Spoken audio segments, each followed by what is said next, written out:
textile students ways of doing fieldwork and craft documentation. He has been in-country faculty as well as traveling anthropology faculty in the Boston International Honors Program. Among his recent publications are two thought-provoking essays, Water and H2O, Aspects of Labor, and Epistemic Fortitude and Exhausting Times. He's Rootlet series editor along with Dr. Ravi Kumar of Social Movements and Transformative Dissent. But most importantly for us, he's the force behind the Resilience Forum, bringing many of us together to think, engage, and dialogue on the meaning and relevance of resilience in our personal and public lives. The talk is an outcome of this engagement and an effort to get past the current political and academic discourses pitted against each other as we rediscover the ordinary lives of great leaders and their extraordinary resilience. One such leader was M.K. Gandhi, and who better to tell us everything and more about his life and work than our guest speaker today, Professor Tridib Suhrud. I now request Professor Sabyasachi to take over and let the conversation begin. So Sachi, over to you.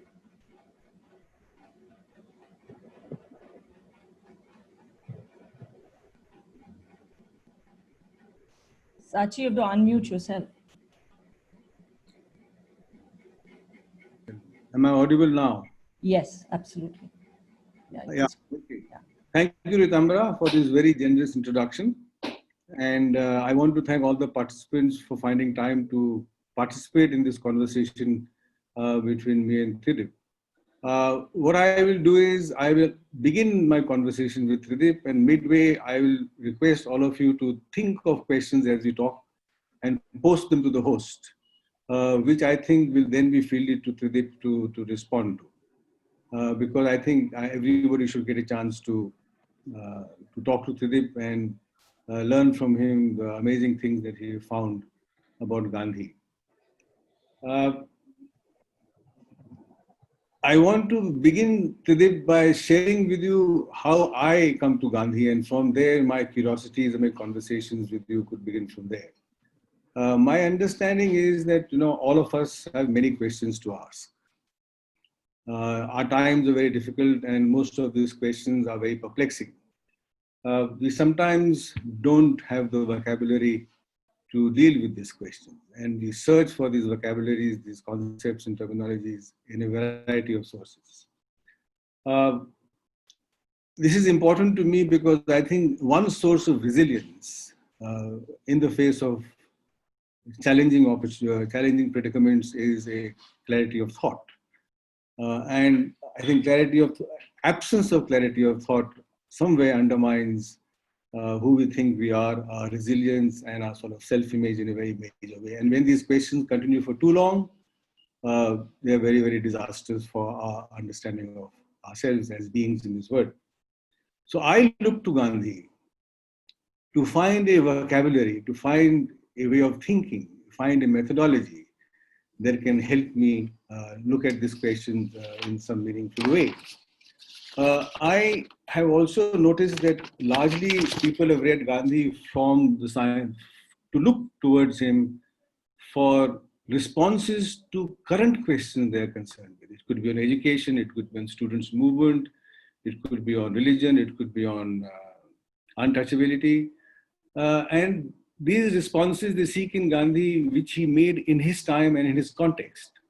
How would Gandhi respond to these questions in present-day times? We don't know. And I think it's not fair to speculate that Gandhi would respond in a similar way. So I am very curious to know from Tridib, something very, very fascinating about Gandhi that hits me is that when I look at his 100 volumes, I see that most of these volumes are letters. And I marvel at the man's capacity and stamina to write 100-volume letters to people across the world. And I think if one was to do a study of these letters, one would see that he's writing to people who are profoundly philosophical, leaders, dignitaries, and lay people who may have curiosities about things that are happening in this world. What would you say? Where did Gandhi get this stamina, this energy to respond to so many people? And I think the more we look at Gandhi from this perspective, I think his energy, his stamina, his his focusedness, his spiritual energy did not wane till the last breath. So I'm wondering if you could tell us something about where did Gandhi get this energy from? No, thank you, Sachi. Thank you, Ritambra. Thank you, everyone. First, what we need to do is to really, we've underestimated this great achievement of our scholarship, which is the collected works. I mean, the collected works of Mahatma Gandhi project by itself requires a history, and we have really not done that.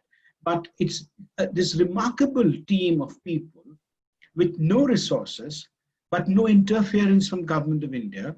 It was a Government of India project. Let's not forget, it's the Ministry of Information and Broadcasting, which funds the project for 50 long years, which then results into the collected works. They go across the continents looking for this material, verification of this material.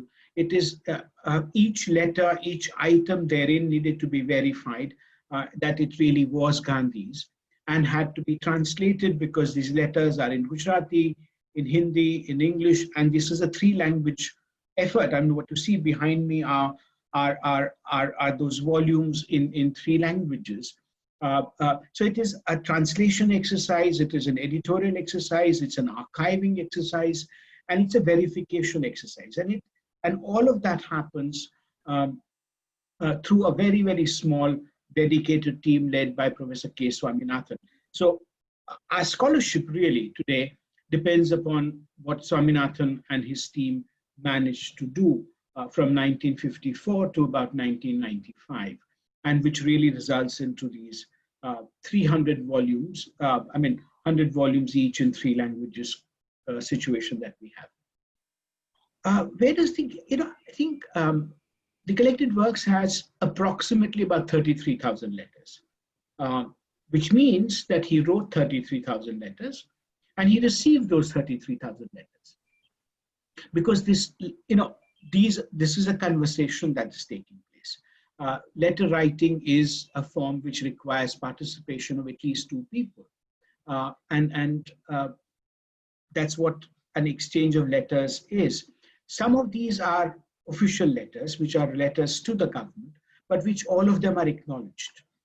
The unfortunate part is that we've really not paid attention, Sachi, and we need to understand this, to the letters that Gandhi received, because Gandhi is responding to something in some cases. In some cases, other people are responding to what Gandhi writes, and a conversation develops over time. And it's only, maybe we've really looked at about 4 exchanges with Tagore, with Romarola, with Nehru, with a few Europeans, and with the British government.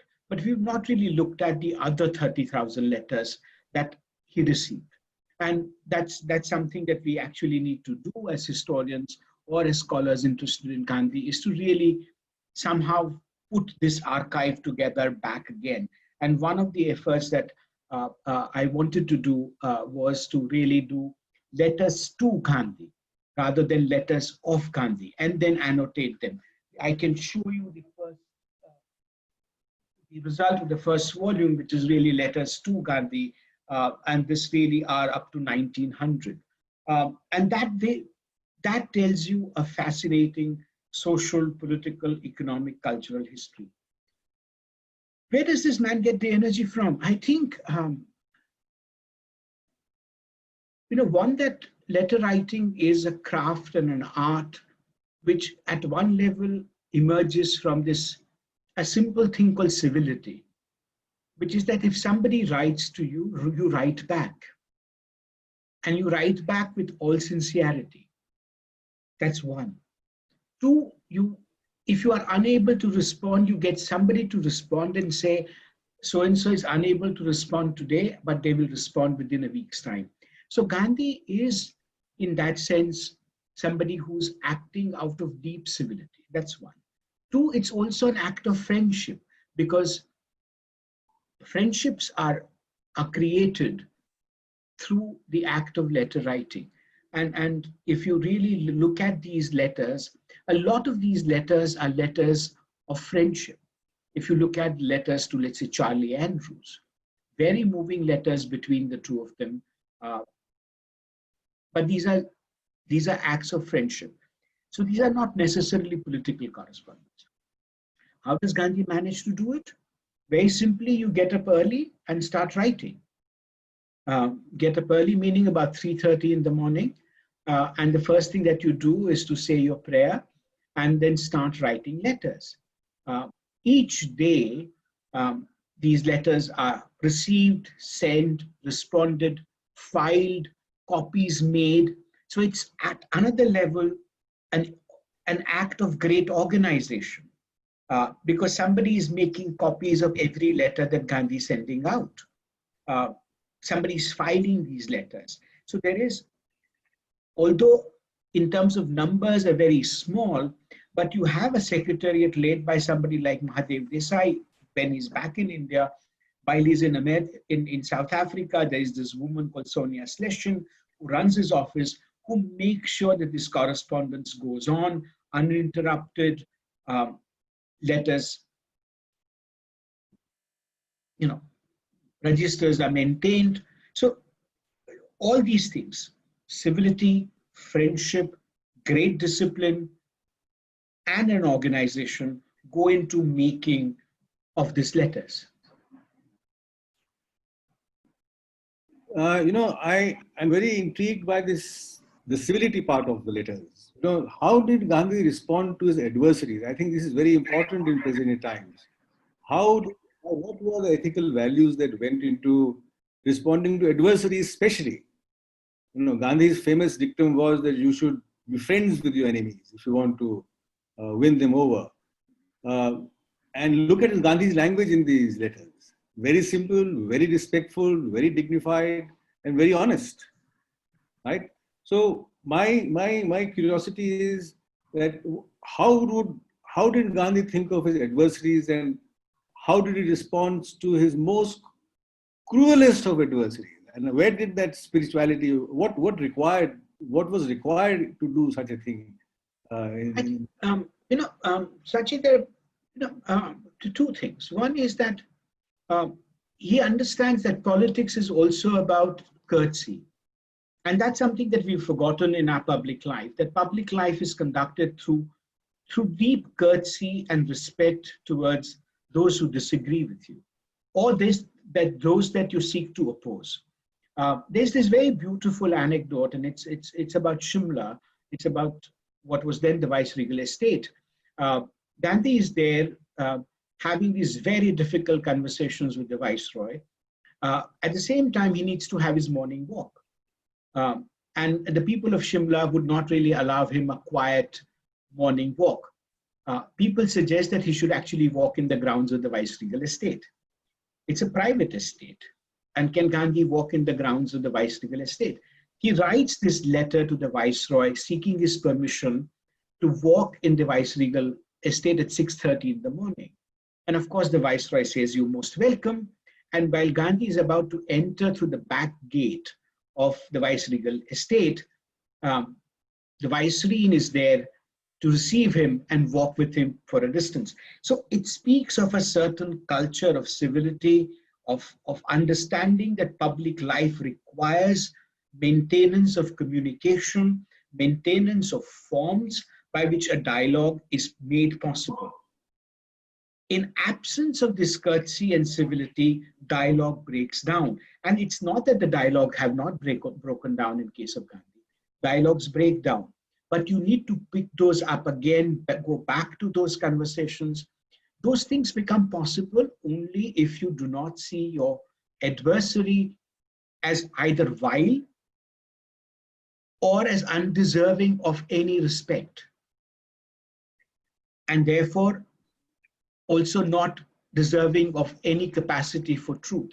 If dialogues break down or courtesies break down when we think that the adversary is incapable of recognition of any truth. And Gandhi is somebody who does not believe that the other that he is talking to, be an adversary or a friend or an associate or an ally, is incapable of truth. that the perception of truth might be different, their responses to pain and suffering and injustice might be different, but the recognition is there. I think that's vital to public life. And Gandhi, among a lot of other people, upheld that notion and held on to that notion through his life. And that's why we find this dialogic Gandhi that we find is because not only he is keeping that part of the bargain, everybody else is keeping that part of the bargain, including people who disagreed with him almost virulently or viscerally. About coming to truth, Tridip, I think courtesy and truth are two important components of a public life, of a public man who's engaged in adversaries of the power of the British Empire. When I read the Experiments with Truth, right, I just bought your volume, the annotated volume on the Experiment with Truth, and it's a very illuminating volume and the annotation that you have done. When you talk of Experiment with Truth, one of the things that I see there is an experiment with developing courtesy of a very, very unique kind. All the narratives that he gives of his personal life, of his engagement with people, of his engagement with evil, not with evil, with events. I think there is a peculiar sense of courtesy that he develops, which begins by experimenting with himself. Could you tell us what was the occasion when Gandhi began to think of writing this book called Experiments with Truth? When did he write this in his political journey? I think, two things. One, that, Gandhi had always had indulged in an autobiographical mode. So what literary theorists would call self-writing happens when he begins to write. Right? So there is a lot of references to his own experiences, his own life in prison, his own life in London. All of those things happen even before he writes the autobiography. So the autobiographical imagination and the autobiographical act is present in Gandhi's writings from the very beginning. The act of sitting down and writing the Experiments with Truth happens after his imprisonment in 1925. He's had a long, not such a long imprisonment. He's come out somewhat feeble after an operation. He's imposed upon himself this thing that he would not step out of the ashram, not indulge in political activity because he was technically still a prisoner, because he had been released on health ground, as it were, on sympathetic grounds. And it's that point that his associates demand the autobiography. There's also this practical thing of running the newspaper, and you have to fill the columns, and you have to keep the subscriptions up. So the editor, the publisher of Navjeevan tells him, what better thing to do for your weekly column than the autobiography? So there is that part. So it gets written in the mid to late 1920s. What's fascinating is that he thought that he could do something of this kind with his other engagements. But within the first week of this, Gandhi makes a very strange announcement. He says he's going to take a sabbatical. And for all those of us who have to file a case in the Delhi High Court to obtain a sabbatical, please use this example. Gandhi does ask the country for a sabbatical of 1 year to write the autobiography. And he says that I will not step out of Ahmedabad for 1 year, and I will sit and write the autobiography. Within a fortnight thereof, he changes that statement to say, when I meant Ahmedabad, what was in my mind was the ashram. I would not even go to the city of Ahmedabad except my weekly visit to the Gujarat Vidyapith to teach. So he actually sits down in the ashram writing the autobiography. It's written in Gujarati. Every week it gets translated by Mahadev Desai and is sent. So there is an almost simultaneous availability of it in Gujarati, and in English in Mahadev's translation. And this goes on for close to 18 months that this is the act through which it happens. While he's doing that, early morning at 4:20 in the morning, he also gives discourses on the Bhagavad Gita. So he is discoursing on the Bhagavad Gita, writing the autobiography. During the course of that year, he also begins his translation of the Gita into Gujarati. And his plan was that on each Saturday, he would give lectures on the New Testament, largely the Sermon on the Mount. So that's how the autobiography gets written. And he is located within the ashram, doing these things that he does. Tridib, I think when Gandhi came, what I know is Gandhi, when he came to India from South Africa. Yes. Before he began his political engagement with the freedom struggle, he went round the country studying the country. I think that was his first sabbatical that he took from politics. And this may be the second sabbatical. So and there is no description, no discussion of what Gandhi did in that 1 year. What did he learn? How did his thought get formed? What kind of churning happened in that 1 year? Could you say something on that 1 year? Thank you, Sanchi. It's a remarkable thing because there has been no political leader who's crisscrossed the country the way he did, starting 1915 to 1948 to 1947. Last part of 47, he's stationed for 4 months in Delhi. Before that, he's been traveling. It's an ongoing process. But for that one particular year, every other night, Gandhi is in a third-class train compartment. Every other night. Traveling from one place to another, meeting people, going and meeting editors of newspapers, of journals, of leaders of various political persuasions, writers, visiting temple towns, going to the Kumbh Mela, going up to Haridwar. He actually begins to inhabit India in a way that he had never done before, because he had spent almost his entire life, adult life, from the age of 17, 18, out of the country. So his acquaintance with India, in a real sense, happens at the age of 45 through these incessant train travel that happens. And of course, he's also, while doing that, writing these letters to the railway authorities about the condition of the third-class passenger and how the train tickets are not being sold properly, claiming money here and claiming concession there. So all of that also happens. And there are also delightful little things that he would tell you as to where he went and ate. There was nobody to, you had to go and find these restaurants in which you ate at railway station, railway platforms. Sometimes slept in these musafir khanas. So that's an amazing journey that he would undertake. He would undertake similar journeys in specific parts of India, but also during what came to be called the Harijan tours of 1930s, he would again travel the length and breadth of the country. But those 1915 experience is intense. That's also the time that the correspondence also becomes interesting, because at each place he would acquire a correspondent. People would write to him, telling him of the conditions prevailing in that area, that tehsil, that district.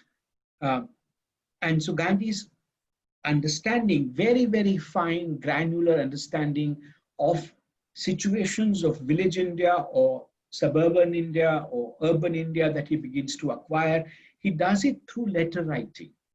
Because it's these people who tell him कि हमारी बस्ती में ये हुआ. Yes, Sachi.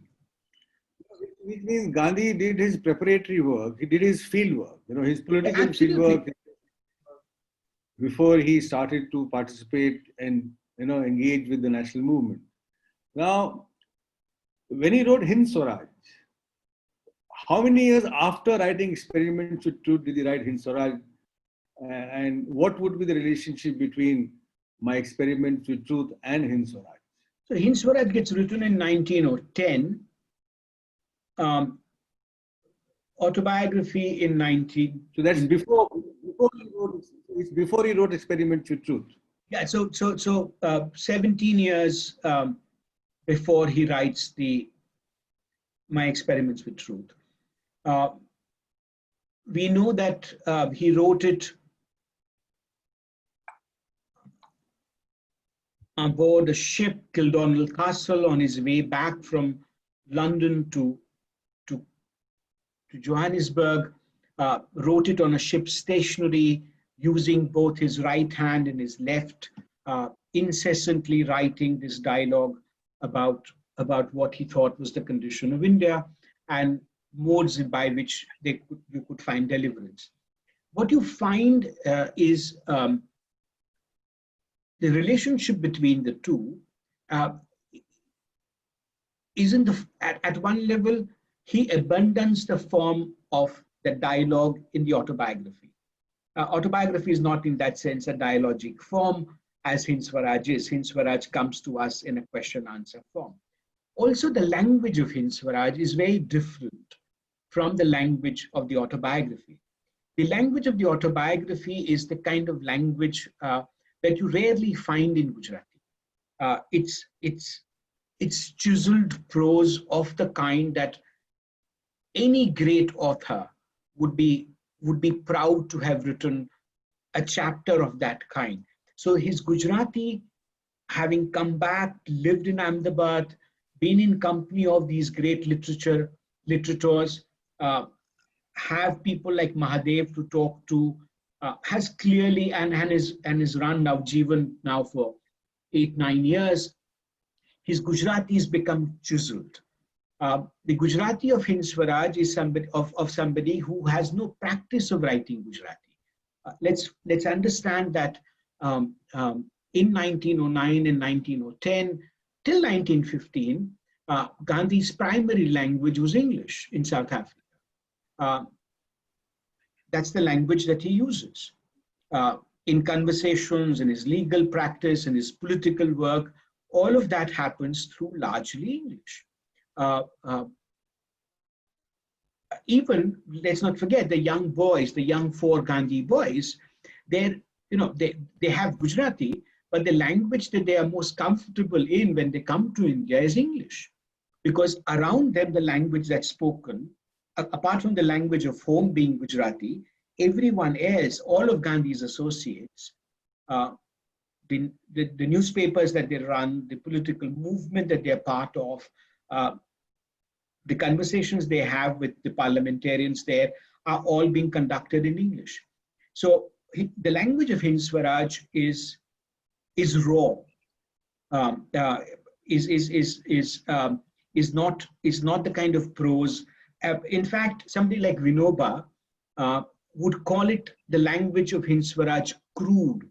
He used the word crude to describe the language of Hind Swaraj. So the difference in language is stark.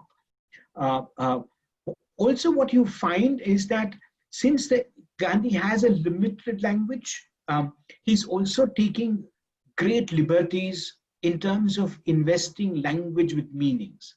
So something like the word Sudhar, and I've gone on and on and on about it. There's 7 different ways in which Gandhi thinks of the word Sudhar. In fact, I have argued, and I continue to hold this, that Hind Swaraj is something which is thought through in English and written in Gujarati. In many instances, you can see that here is this man thinking about a notion, about an idea, about a practice in English, and then writing in Gujarati. And the word Sudhar is an example. Sudhar in India, and in many Indian languages in the 19th century, early 20th century, meant reform, largely. Or it meant progress, but largely it meant reform. Gandhi talks about, when he talks about Sudhar, he talks about civilization, culture, modern civilization, contemporary civilization, Western civilization, ephemeral civilization and civilization that is going to destroy itself. All these very different philosophical notions are sought to be captured by one word, Sudhar. So it tells you that he is investing the word with kinds of meanings that didn't really hitherto exist. They don't exist thereafter. So Gujaratis would not use the word Sudhar to mean any of this. Would you think that Sudhar also means self-correction in Gandhi's philosophy, which would include a self-correction of the relationship between the mind, the body, and the spirit? Because Gandhi experimented in all the three domains. Yeah. And I mean, Sudhar also means is what is it that you dharan karna, dharayati. It comes from the capacity to hold, and the capacity to hold requires all of these things. It also requires a sense of recognizing the right path.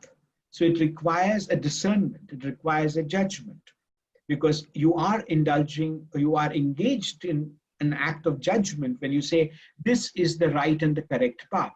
So there is discernment, there is judgment, there is vivek that goes into making that judgment. It requires a recognition of the right and the correct path. So Sudhar requires all of that. Experiment is a very unique word which Gandhi uses. Experiment is a word that we get from modern science. And when Gandhi uses it in the preface or the introduction of Experiment with Truth, he's giving it a very, very special meaning from his own perspective. And suppose if I say that Experiments in Truth is actually a philosophy about Sudhar, would that be off the mark, or would that be a right way of saying it? I have, I've thought about it at some length. I think, there are two things. One is that how do you experiment with truth? And that's something that is a philosophical problem, right? Because we think that what comes out as a result of an experiment is this thing called truth, or is this thing called verifiable fact. But you don't experiment with that fact, usually in the scientific, or what was then to be seen as a scientific wisdom. What Gandhi seems to be doing is not Sudhar. I think it is really Brahmacharya in its root sense. Brahmacharya does not mean, and did not mean for Gandhi, celibacy. It is only a small and sometimes unnecessarily privileged component of this practice. Brahmacharya means, and Anuradha is here, would mean Brahmacharya, conduct that leads one to truth.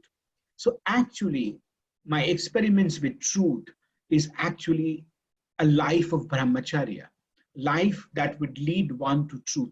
All the forms of conduct which make truth possible, recognition of truth possible, truthfulness possible, recognition of a lie possible, avoidance of a lie possible, all of these things actually are contained in the word Brahmacharya.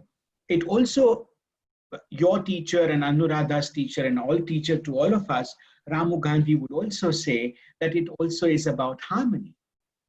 It's only when all the senses are in harmony that you could actually think of being a brahmachari in that true sense. So it's about the notion of the body. It's about the notion of the relationship of the body and the mind and the senses. But it's also about how is that body positioned, how is that mind located in the context in which the mind or the body finds itself. So it's all of that. So I wouldn't say Sudhar. For me, it has been that it's been Brahmacharya. See, is that what Gandhi means when he says in the Experiment with Truth that truth is God, right? Yeah. And when he says when experiments are linked to the idea of truth is God, I think what you are suggesting is it is talking about this path of Brahmacharya, that experiment will lead to the truth. Ashrams are the places where Gandhi also did a lot of experiments. Yep. Am I right in understanding that?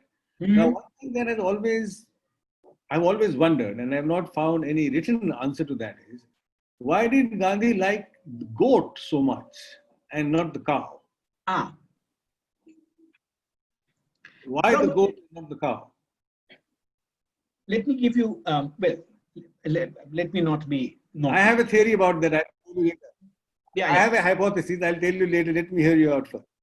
I think, if you really ask me why did he like the goat, because he actually had eaten a goat and liked it very much at one point, Okay. and then had to give up, right? I mean, there's the short-lived but very, very delicious experiment with eating meat and eating goat's milk meat. No, I'm being facetious as I'm given to being. What happens is this, that Gandhi finds that the cow in India is ill-treated. Cow and by cow, he also included the cow and the buffalo and the bullock. So at some point, while in these tours and travels, Gandhi decides that if the animal is so to be so ill-treated, the best way to respond to it is not consume its product, which is the milk. He had given up eating meat a long, long time ago. And then he has these very, very bad illness in 1918, which a lot of people during this year have claimed that it was actually the Spanish flu. It was not the Spanish flu that he had, but he had another illness. And the doctors finally said that you would, in order to regain your strength, you need more nourishing food and you have to have milk. And Gandhi says, I have this pledge, a promise that I've given unto myself that I will not consume cow or buffalo milk. And Kasturba, who knew her husband better than anybody else, came up and said, well, did you have the goat in mind? If you didn't have the goat in mind, you could actually drink goat's milk. So that's how in 1920, after this illness, as part of this illness, he's actually taken to Bombay. And it's in Bombay that Kasturba came up with this very, very fine distinction between cow's milk and goat's milk. And that's how consumption of the goat's milk happens. A young Muslim friend I met in Sevagram, speculative theory about why Gandhi had the goat. He said it's a token of friendship to the Muslim community because of the sacrifice that they do on Eid. Would you think that makes sense? And Gandhi would also make a token gesture of appreciation and relationship of friendship? Would that be let's not forget that it was Sheikh Mehtab who actually led him to these delicacies as well. Okay. Can you tell us something more about this? No, I mean, Sheikh Mehtab is this character who remains in the shadows, both in the autobiography and a lot of the accounts, but he is Gandhi's closest friend in Rajkot. Right? And he wants to make a man out of young Mohandas. And he would do everything possible to train him up, as it were. And one thing that you needed to do was to be able to eat meat. And Sheikh Mehtab, whose father is a police officer in the state, has both the resources, not very, but has the contact and the resources to actually to start feeding young Mohandas and his brothers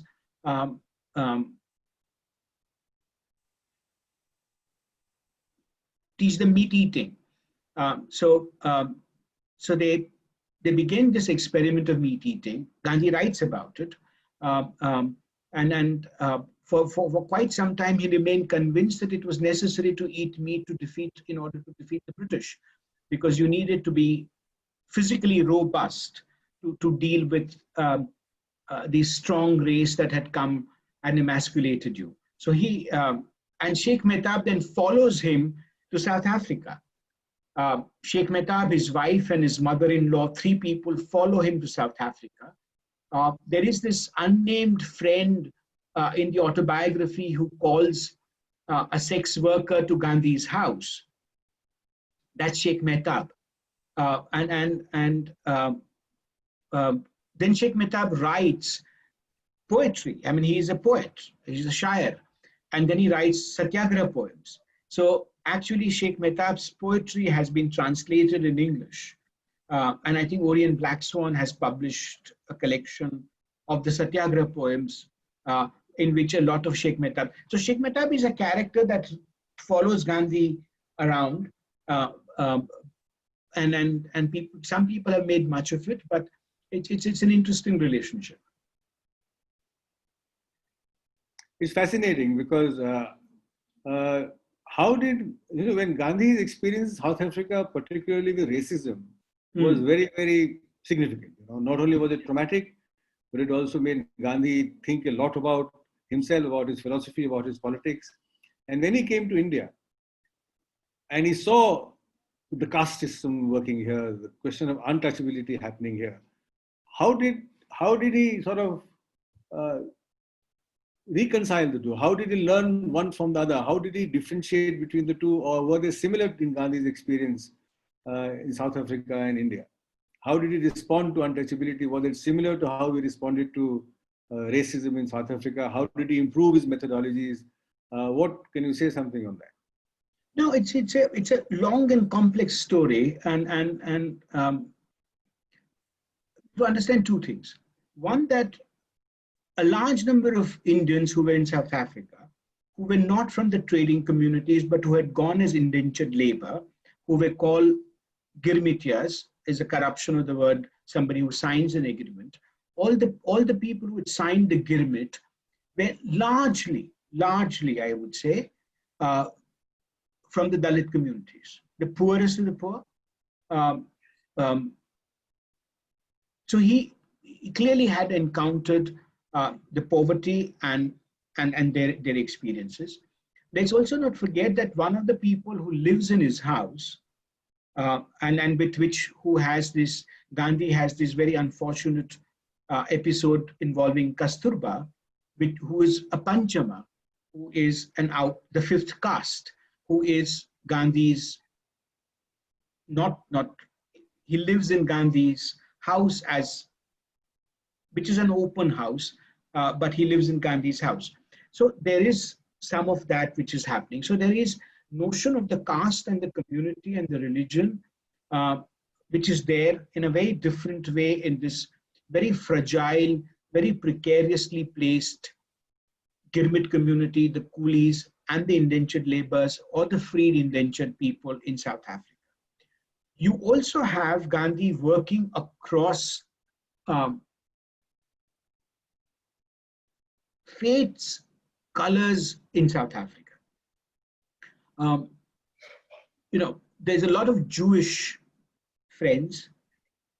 Let's not forget Kallenbach.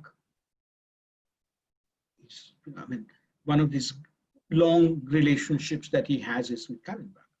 Then there is Millie Graham Pollock and Henry Pollock. And then there is the Albert West family. And so there is that there is that part of it. What we forget is that Gandhi's neighbor in Phoenix is John Dubé, the founder of the African National Congress. Their two institutions, their two communities work and live almost in great close proximity. Does he engage with the native South African problem? Not to our satisfaction. Is he aware of it? Of course, deeply so. Does he understand what's happening? He does. Does he use the language that we find today racist? He does.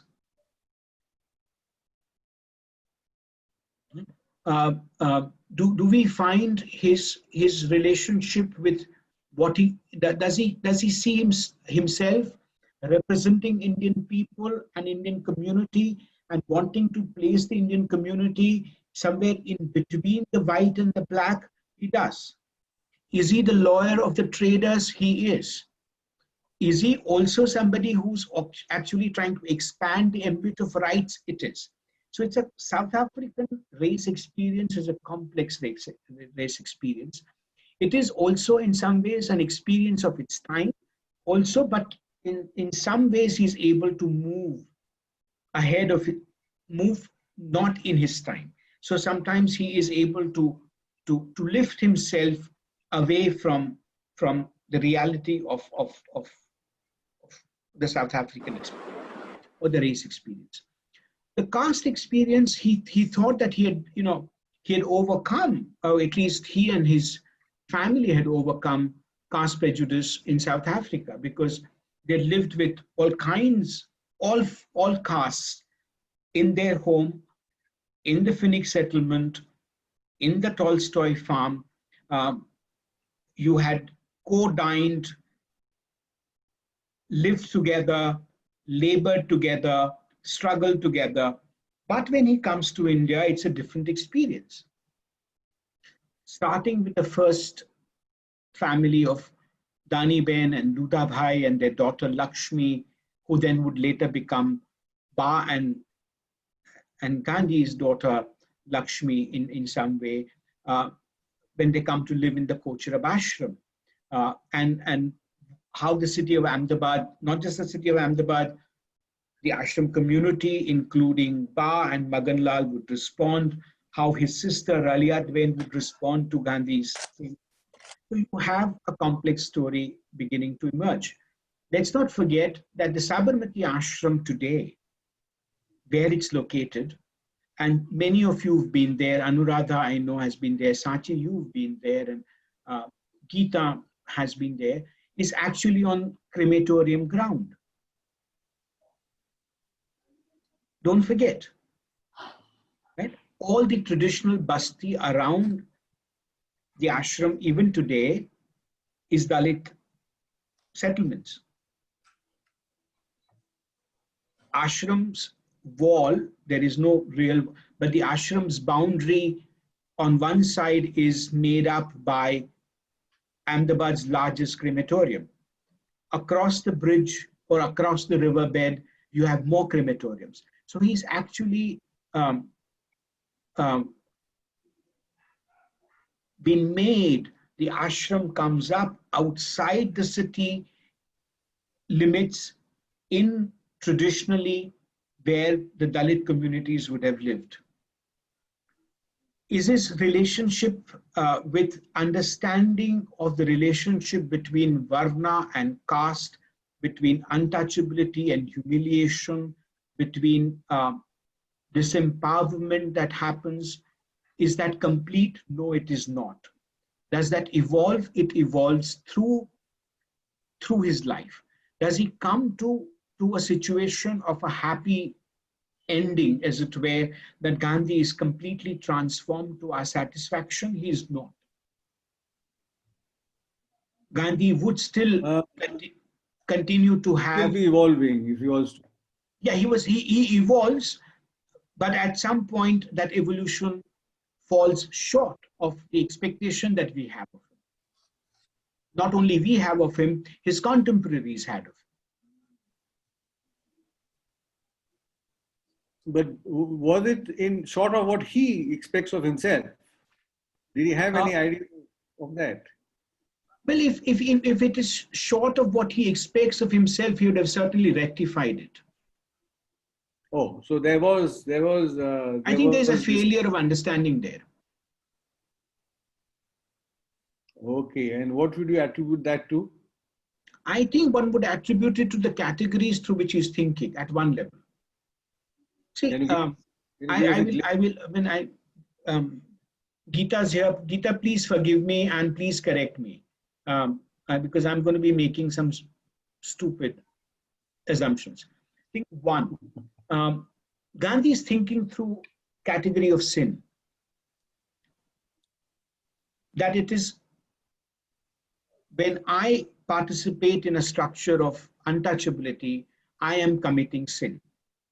And therefore, what I need to do is to reform myself, atone for it and reform. If I do that, Gandhi believes that the practice of untouchability would be done away with.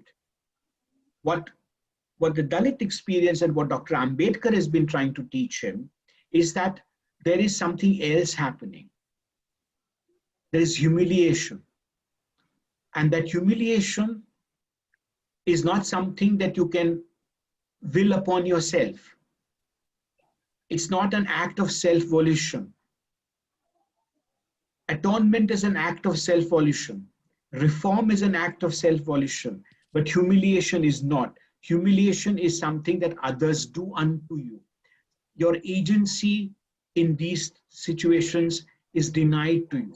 Gandhi is unable to understand this difference between humiliation, lack of agency, and what he thinks sin and atonement, and having the agency and the capacity and of course the need to reform yourself.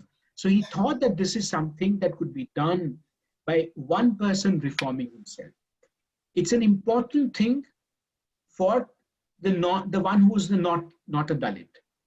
So for somebody who is a Dalit person, it is not sufficient. And I think that's where the failure lies.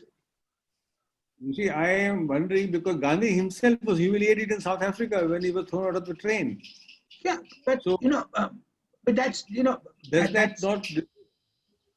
Yeah, I mean, that does not lead, I mean, clearly it did not lead him to think that this is a structure of humiliation, that all of us could be humiliated. And I think, if I were to paraphrase Dr. Ambedkar in a very bad way, but what Dr. Ambedkar is saying is that true equality is possible when we are all equally humiliated. Otherwise, there is no true equality. I mean, That's very, very well put. Yeah. That's a thought for all of us to think about. I want to now move to India a bit. Two events which are very perplexing in Gandhi's political campaigns. One is Chauri Chaura, right? He withdraws Chauri Chaura at its peak. Now, he's been criticized for that. But I think that there is a sense of leadership that we see in that, to retract when some things go wrong and also have the confidence to say this, and people to have the faith to follow. In today's time, if you were to retract a movement like this, it would not be possible. So would you like to say something on Gandhi's capabilities as reflected in the Chauri Chaura episode? No, I think what we need to do is to put this entire thing in a much broader context. One, that Gandhi, there are only three national movements or nationwide movements that Gandhi is part of. One is the non-cooperation movement. Second is the civil disobedience movement that happens a decade later. And third is what we call the Quit India movement, that again happens a decade later.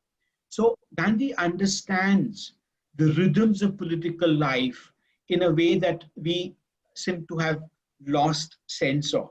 That political life requires these moments where there is an upsurge, but there is a preparedness that goes on before that. You bring the movement down, local movements happen, you prepare again, then there is a national movement, come back, do more constructive work.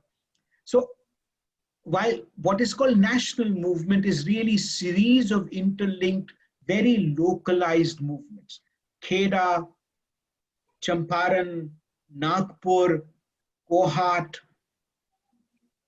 all of these are happening in a very local way with a national awareness, but local participation. What happens in Chauri Chaura is Gandhi realizes very clearly that the nature of constructive work that had to have gone into movement in terms of preparing people, he's been found wanting. The Congress organization has been found wanting. His own set of people, associates, have been found wanting because it violated what was for him an inviolable thing, that you shall not take life. what taking life does is that it creates a justification for violence at its highest. If I think, or I can justify, or we can justify taking anybody's life for what we think is a just cause, the highest cause, which is freedom, then violence in every form becomes a legitimate means. It becomes a legitimate means both for other groups of citizens or political actors, but it also becomes a legitimate group for violence in public life, but also the violence that the state can unleash upon us. And that capacity, no political movement has to contain violence once it is legitimized.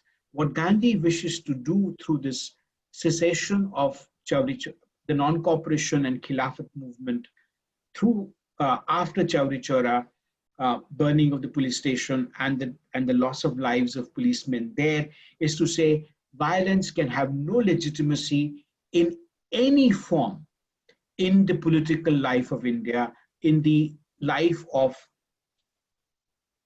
this political engagement for freedom. And we know that violence had and continues to have a great currency in political life in India.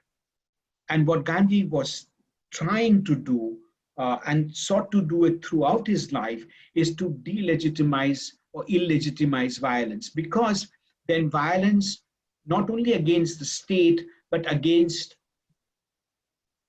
one's own self, one's own society, becomes legitimate. The violence between Hindus and Muslims would become legitimate. Violence of men against women would become legitimate. Violence of the upper caste against the Dalits would become legitimate.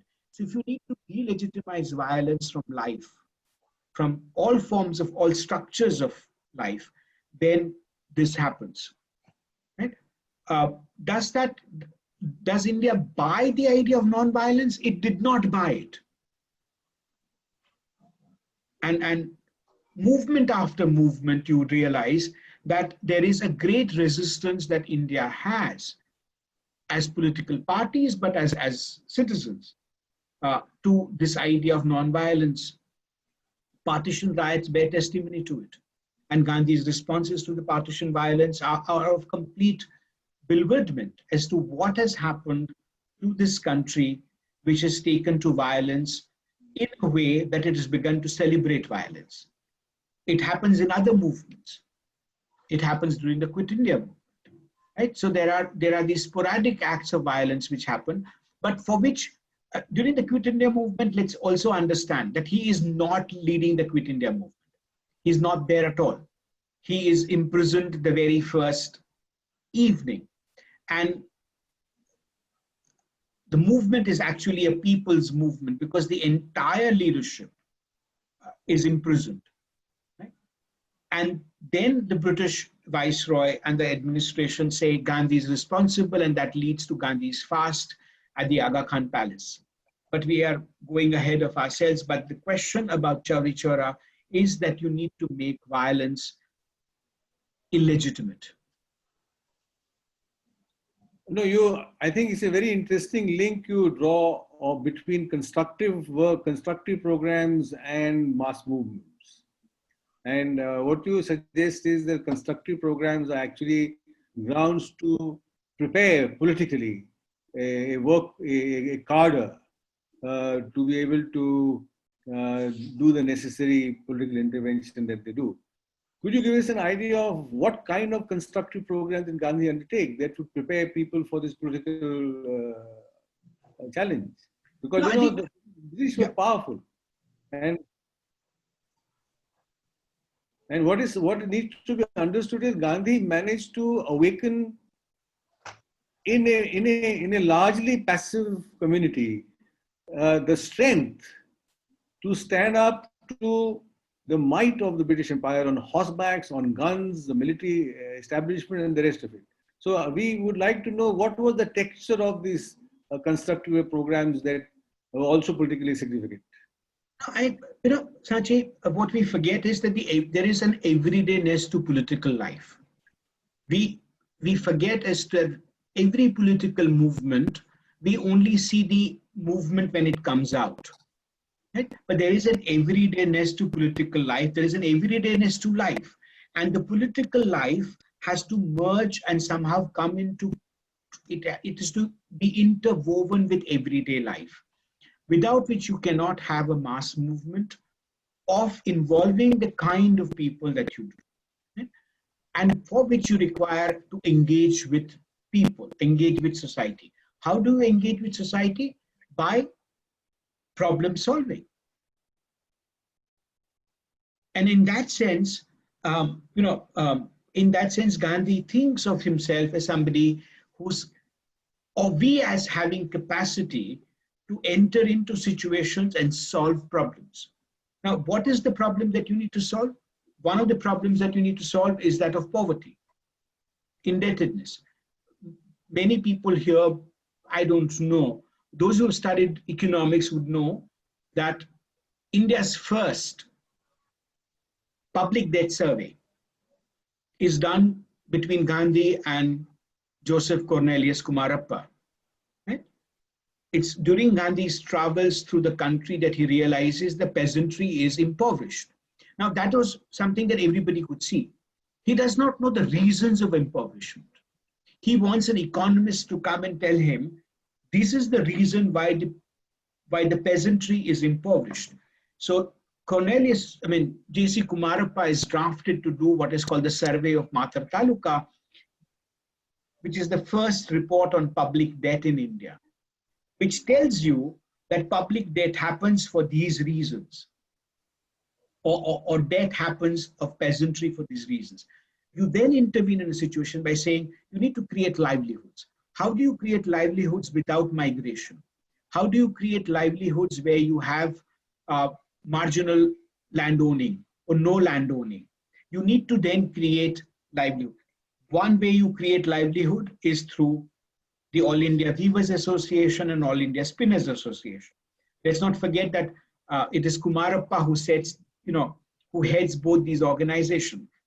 And it's not a symbolic spinning of charkha that we're talking about. We're talking about charkha and handloom and, the entire set of village industries providing you real livelihood. And that's one attempt that has happened.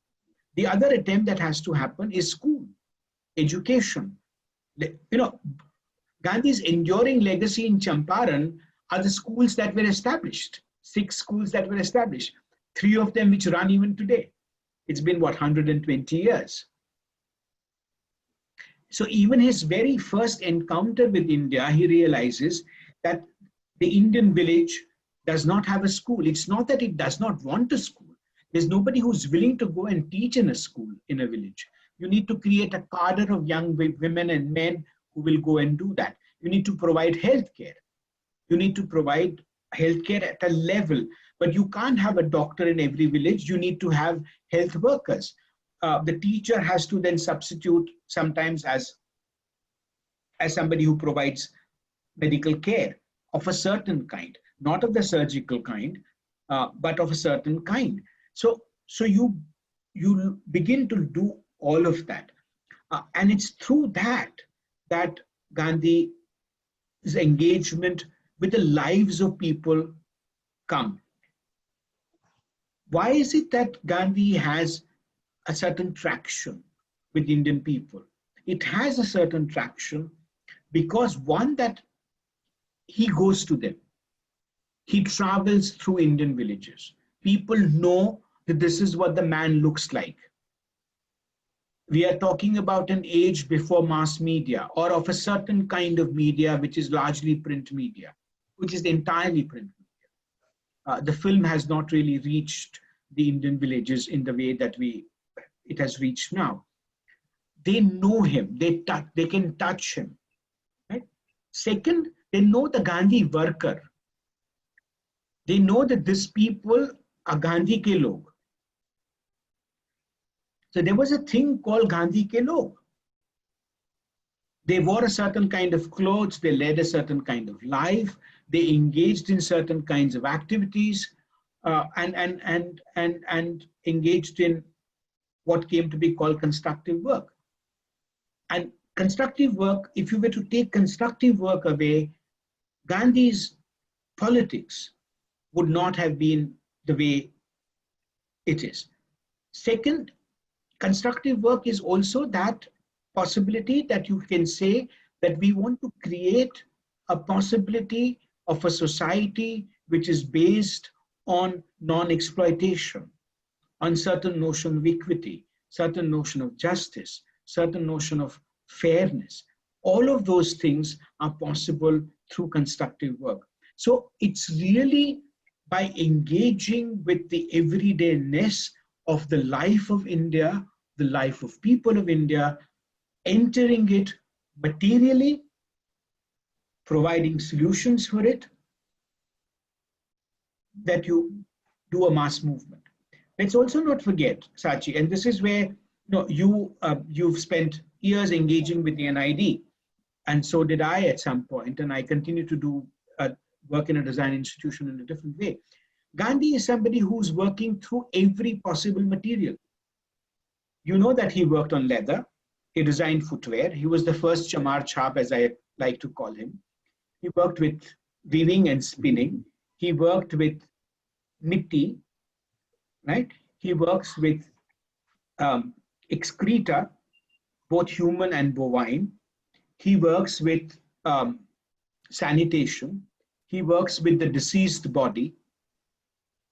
Which practice and which material life is something that Gandhi has not really engaged with. So Gandhi's resonance or the kind of politics that gets created, the kind of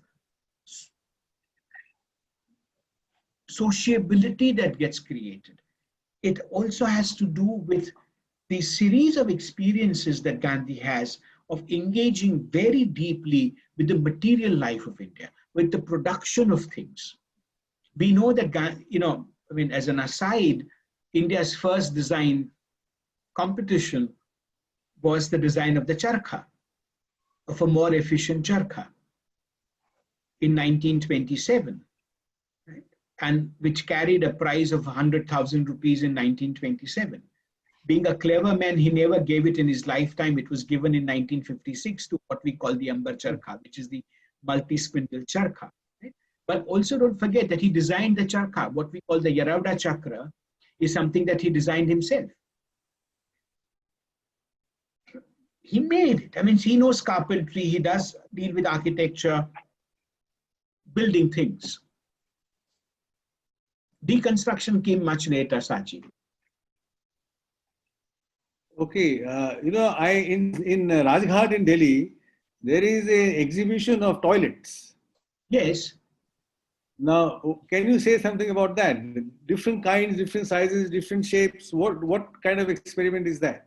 No. So I think what he's doing is very simple. That one, that he likes toilets, and he's also fixated on his own bowel movements. I mean, if he really liked you, Sachi, if you went to him and if he really liked you, he'll give you an enema. I mean, that is the highest sign of affection that Gandhi is capable of, right?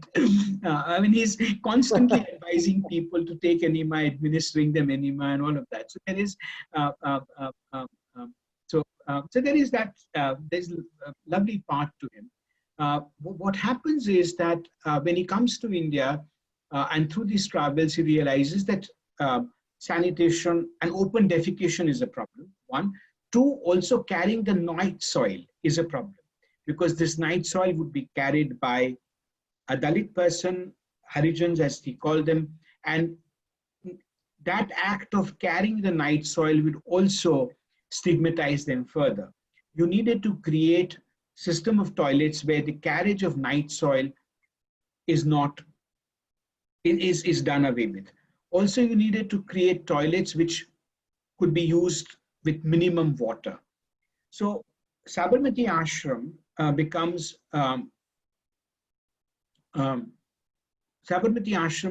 a place where design of toilets, among other things, becomes a fixation. So everybody is contributing to design of toilets. which then led to creation of something called the Safai Vidyalaya, which is really, which was a sanitation institution which looked at relationship. What do you do? How do you turn that into biogas plants? I mean, the whole gamut of things that we later did. So yes, I mean, they designed various kinds of toilets, including toilets that you could travel with.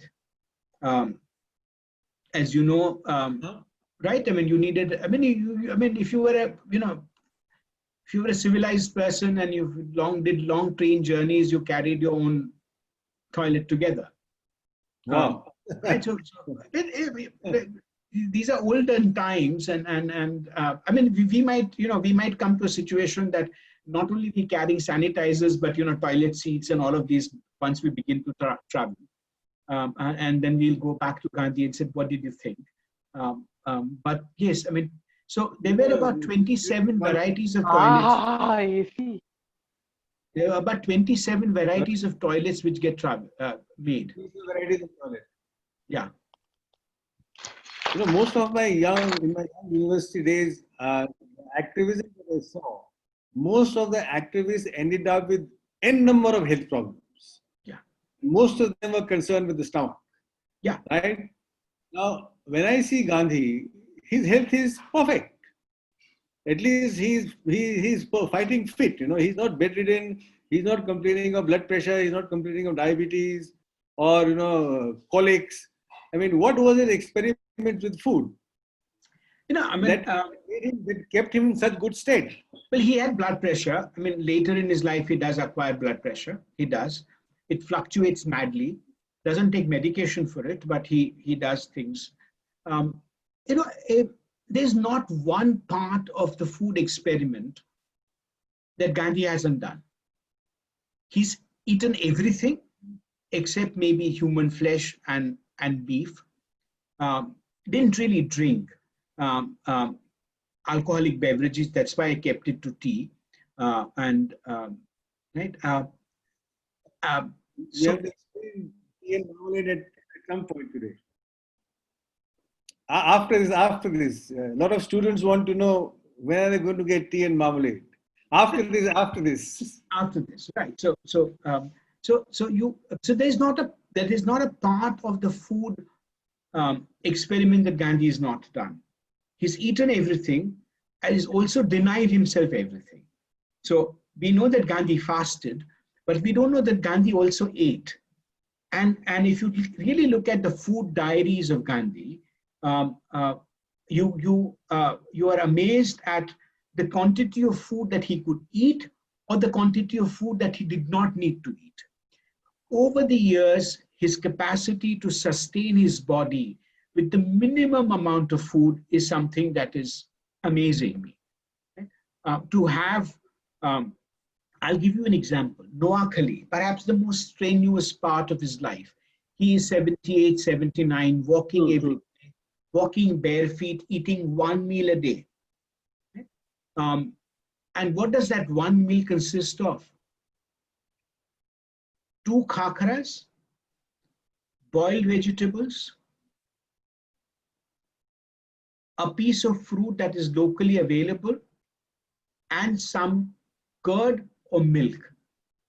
That's all. It's something that, it's the notion that you eat what comes in your hand.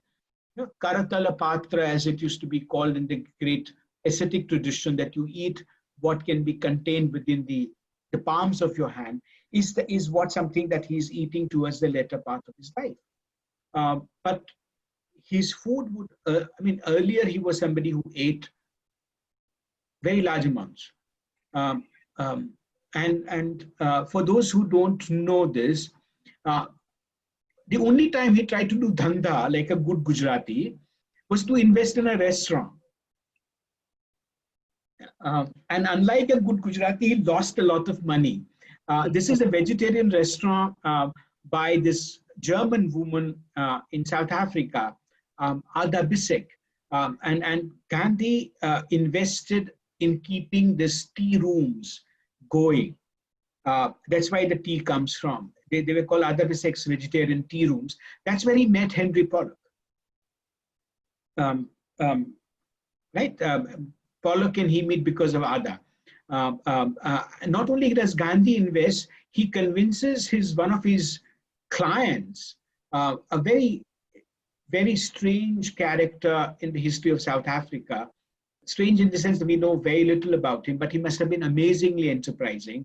A man called Badri Ahir, who went as an indentured labor, freed himself, and then acquired massive wealth through his enterprise, bought lands all over South Africa. He invested 1,500 pounds in those days into Ada Bissek's vegetarian tea rooms. So, so Gandhi was capable of eating large amounts of food. He liked eating food. If you see the descriptions of the family dinners before they all become saltless and all of that in Phoenix, food is being, food is being discussed, it's being cooked and being eaten. It's only later, I think by 1906, 1907, that Gandhi's food practices begin to alter towards greater and greater control over the quantities of food that he ate, till it becomes barely anything. So towards the last 4 months of his life, what was the man eating? Practically nothing. And that's why he could do these long fasts where he could actually survive on, and he would keep saying, but water is so nourishing. Why do I need food? Okay, Tridib, I think it's time to give all our participants an opportunity to ask you some. Are you okay? Should we continue or are you wanting to wind up? Tridib, are you exhausted or can we have No, some questions? I think it would be unfair not to take questions. Yeah. That's what I think. Not So too I have. many. Suddenly So- losing my voice, but I mean, while Mahua Bandyopadhyay collects her questions, maybe you take 5 minutes of little rest, give your throat a little rest, Tridib. Mahua, are we ready with questions? just give me a minute, please. I'll just, Please take a minute and a half. Well, we're In ready the with. meanwhile, I will request you to post the questions to Mahua, which can then, some of them can be taken to Tridib. We don't promise that all questions will be adequately answered, but we'll try our best and maybe we'll pass on these questions to Tridib after the session is over.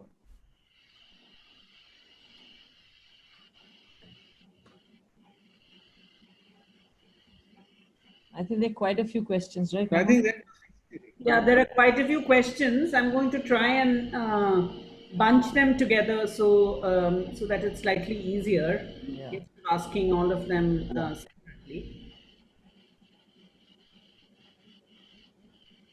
so let him give his throat some rest.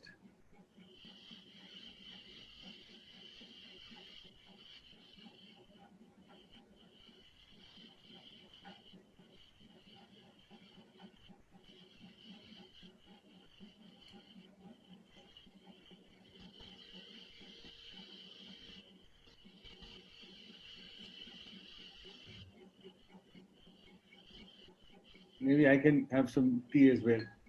I think let's Yeah, have some please. tea and marmalade. Each one Oh, of us. by the way, we wanted to know why it's called. A lot of students have asked me, Yeah, we'll ask Tridib. what's the point about tea No, and marmalade? last but one question should be, what about tea and marmalade? Because many of our students were saying that, writing that when the discussion is going to be over Zoom is like teasing, So, the fact that it won't be served at all.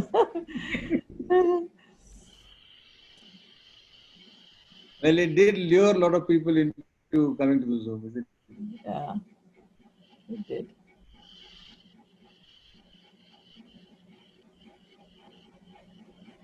So what are the questions like, Mahua? How many are there? Are there lots of them? Yeah, there are quite a Is it few. a barrage of... That's what I'm trying to do. I'm trying to bunch them together so that one is not asking sort of similar Okay, you questions have across 2 the. minutes.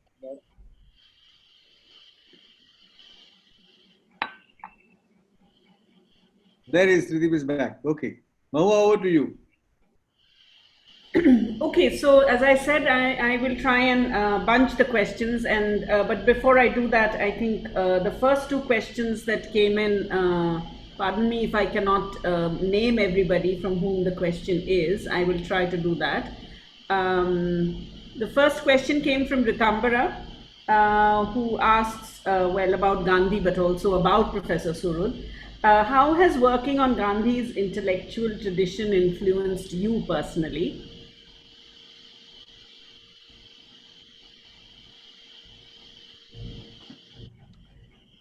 It's given me immense joy. It's given me immense joy. It's been,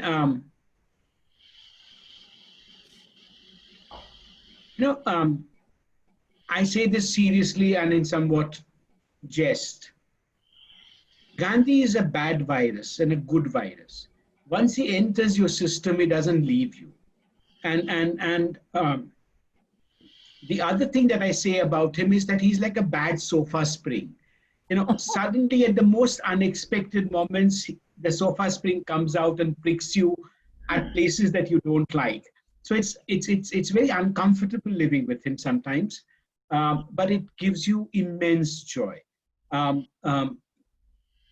It gave me the perhaps the false confidence to go and work at the ashram. To say, no, I will make the transition from being just reading and writing to actually going and trying to run an institution that he built and inhabited. So he makes you do stupid things like wanting to run the ashram.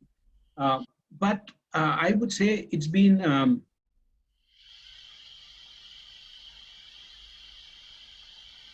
it's immensely joyous. I have nothing but a sense of grace. That's the only language that I have to describe what I think of what one has achieved, what has come one's way through this relationship. And I've always thought myself as an apprentice to this thing. So this apprenticeship has been very, very rewarding. Very demanding master, but a great apprenticeship. Okay, the next question is from Kunal, who asks, what was Gandhi's idea of Ram Rajya and what is its relevance according to you in the present context? Well, let me not try and answer that. Let me give you an anecdote, and probably that will answer that.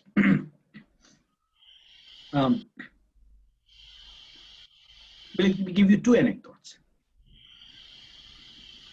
Gandhi was asked, what is Rama? Which Rama? And Gandhi gives an answer that's philosophically, I think, so moving. He says, I am not interested in the Ram who was Dasharath's son. I am not interested in Rama who slayed Ravana.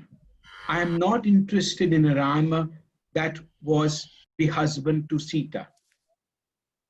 I am not therefore interested in the historic Rama. I am interested in that Rama after whom Dasharath named his son. I am interested in what he said, Atma Rama. That, I think, is Gandhi's understanding and relationship to Rama. That's I think important. The anecdote that I wanted to tell you was this, that during Gandhi's journeys through India, he was passing through Ayodhya, and people came and said, would you please come and pay obeisance to Rama? He says to them in Hindi, कि जब सीता मैया और राम खादी पहनने लगे तो आप मुझे कहिएगा, मैं आके नमन करूंगा खादी को.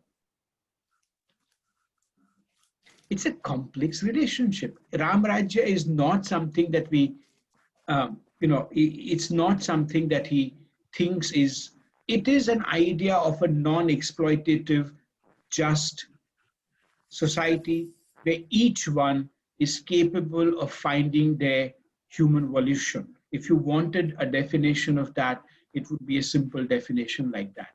But his relationship to Ram is not to that historic Ram. He says, it's that Ram after whom Dashrath names his son Ram that I'm interested in.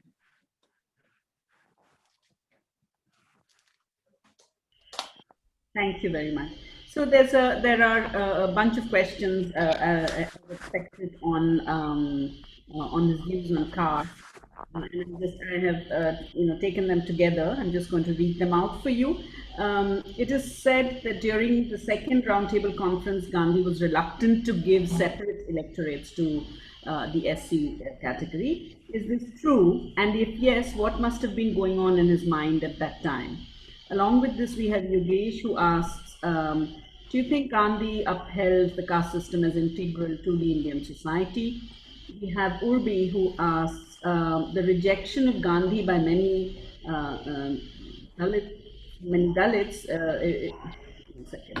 by many Dalit groups provided what is seen to be his patronizing attitude as well as refusal to accept the plan. What are your views on these? No, I think they're absolutely fair. Absolutely fair. On the caste question, there is a lot that we need to quarrel with Gandhi. There's a lot that we don't understand of it. What I do understand of it is that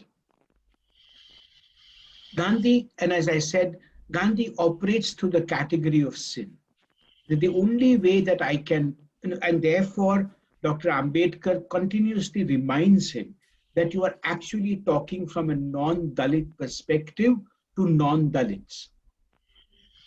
Because no Dalit feels that I have sinned because I have committed untouchability, or that untouchability has been committed unto me because I have sinned. Neither of these two. So you need to change the category through which you think. Gandhi continues to think through the category of sin, atonements, reform. Is it something that we need to discard completely? I don't think so.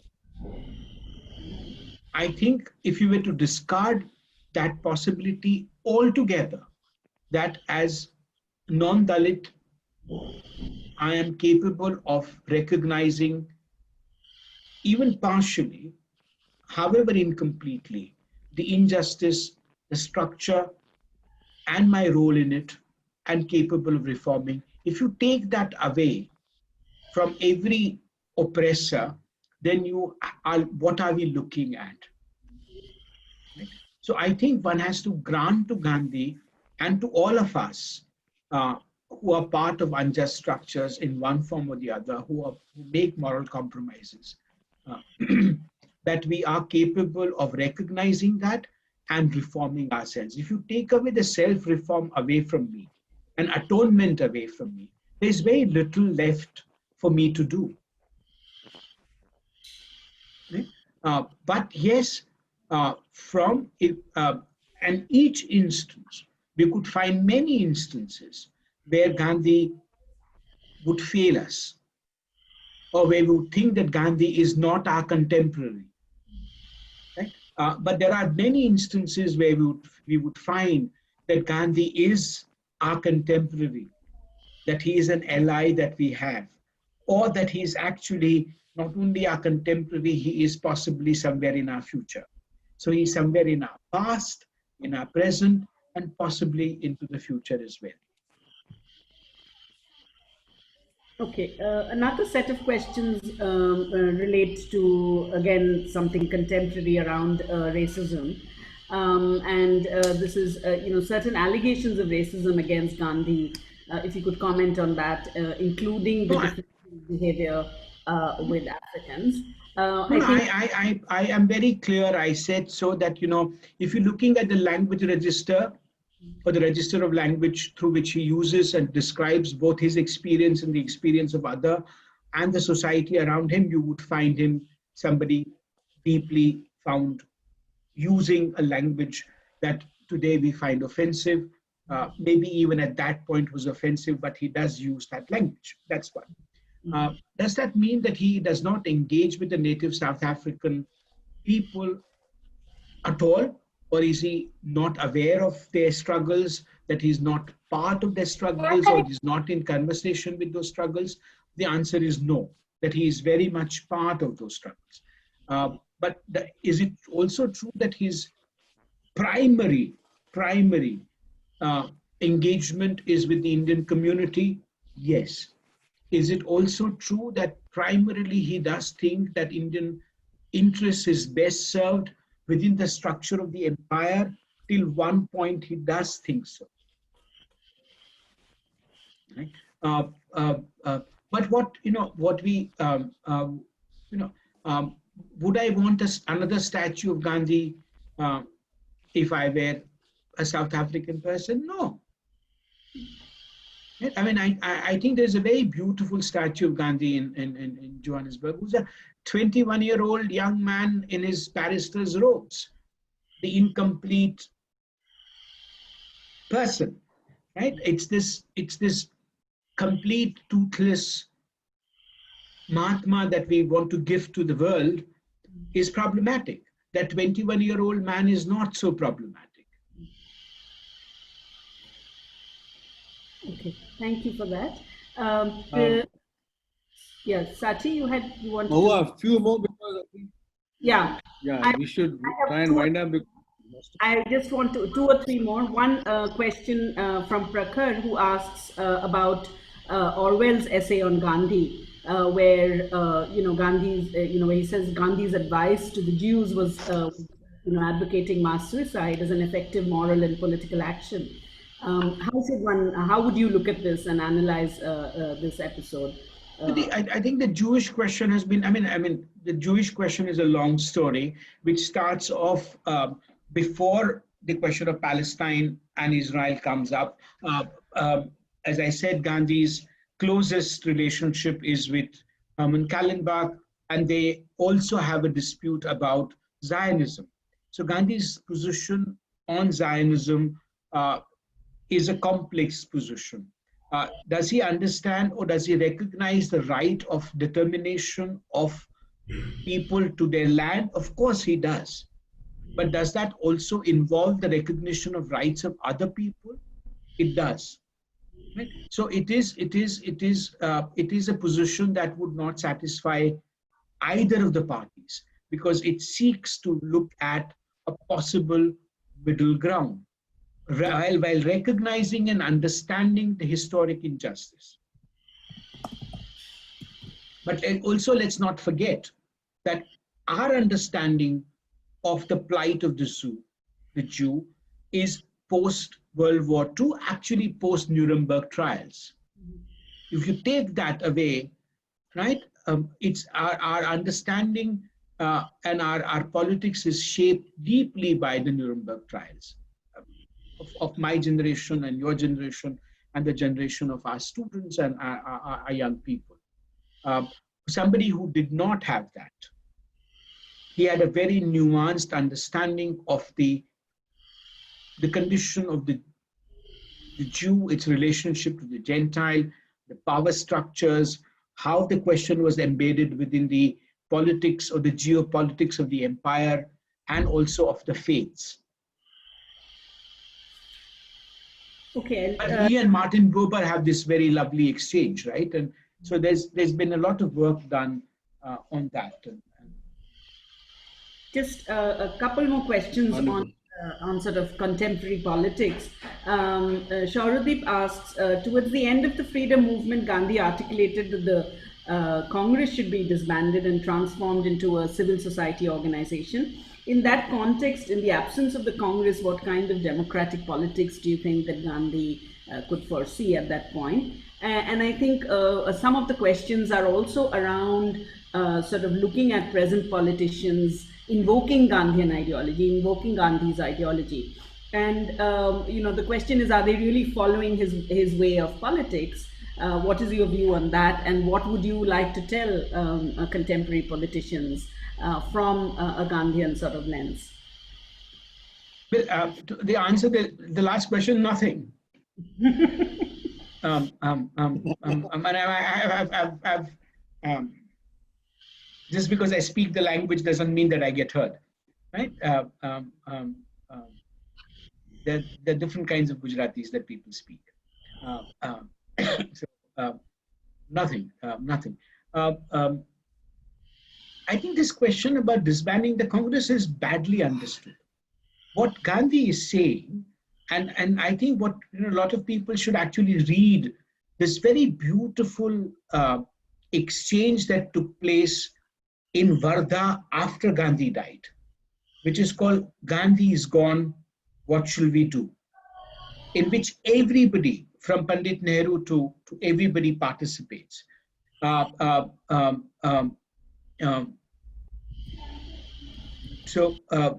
what are they saying? They're saying something simple, that Congress was created for a certain kind of purpose, which was to obtain political independence of a certain kind.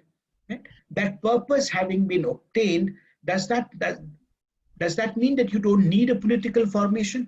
You need a political formation, but that formation will have to be a self-consciously different kind of formation. It cannot be the same formation with the same constitution that was done for a people's struggle. So when he speaks of disbanding the Congress, he's not saying, oh, we don't need the Congress, or that the political ground has to be ceded to something else, or that we don't need this political ground anymore. What they are saying is this, that we need to actually do this. There is also the other problem, which is what comes up between the conversation between Pandit Nehru and Vinoba, which is, and this is where that book, which is called Gandhi is Gone, which is important. It's a document. What happens to constructive work? What part of the Congress will do constructive work? Or does the constructive work happen outside of the Congress?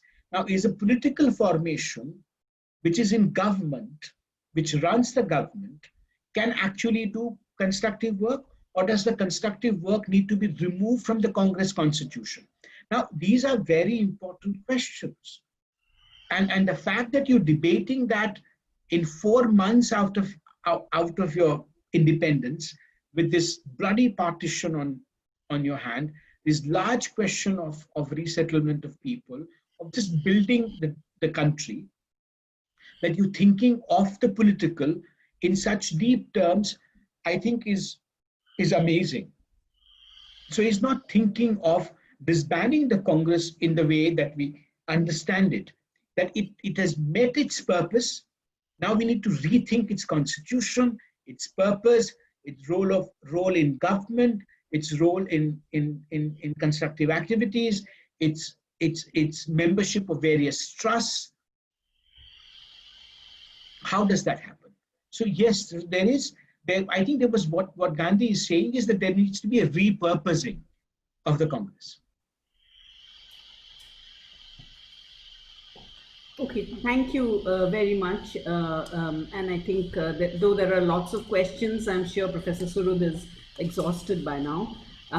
So what I have told our participants is that we will forward to you, Professor Surud, the questions, and perhaps you could engage with them at leisure at some point. And we can not immediately. I'm very bad at these things. Yeah. So I will, just end this with a round of thanks to everybody. I think the participation was very, very good. It's heartening to see so many students and so many colleagues who are here. Thank you also, Professor Surud, for taking this time out, and after a full working day. Absolute delight. Thank you very much. 2 hours again speaking to us. It was really, really very, very interesting. Thanks to all of you who gave in those questions. I think they made the whole discussion far more lively. Sabyasachi, who's been sort of the force behind getting us together and getting us talking about some of these issues. Thank you for enabling us to think about this as a way of discussing some of the ideas that we've been talking about. I hope we will have many such events. Of course, having them on online makes it easier, I think, in some way, though I think Ritambara really had a hard time. But I must thank the Office of the School of Development Studies. They have, Rajul, Sheetal, Vishreya, and Prajakta. I hope I haven't left anybody out.